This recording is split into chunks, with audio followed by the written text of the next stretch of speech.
Another note, Ukrainian officials say Russian forces are intensifying their bombardment in the Donbass. This is one of the cities now on the front line. The regional governor says it's been under airstrikes and barrages for a full day. Ukrainian President Zelensky is again pointing to attacks on civilian areas to accuse the Kremlin of genocide. In his latest address, Zelensky says Russian forces have destroyed the Donbass and turned the region into hell for civilians trapped by the fighting.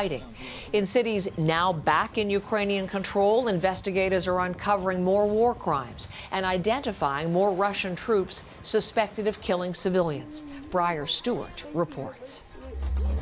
So they shot through your window.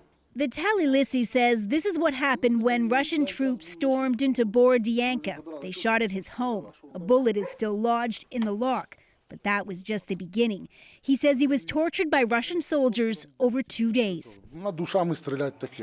They started to shoot near my ears, but that was not the worst, he said. The horror started when they put the bag on my head, taped it so that I could barely breathe. At one point, he said he was forced to kneel in a dirt hole for hours. I was thinking how to stay alive. Nothing was in my head, he said. They were beating me hard, and everything was in pain.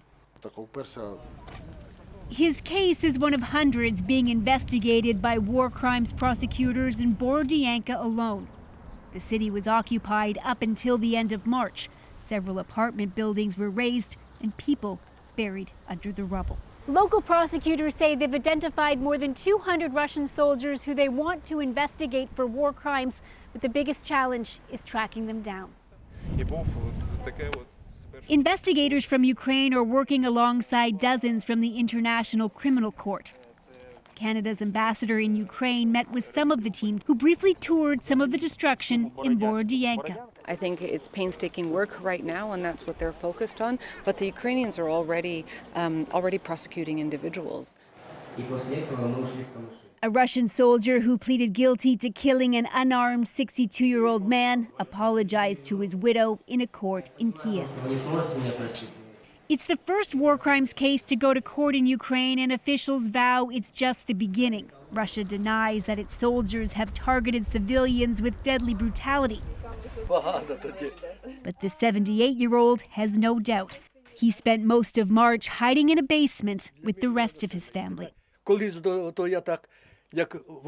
It seems to me if it's a war, he says, they should have battles on the front line. But here a lot of civilians got hurt. And here, like elsewhere in Ukraine, officials are still not sure exactly how many have died. Briar Stewart, CBC News, Borodyanka.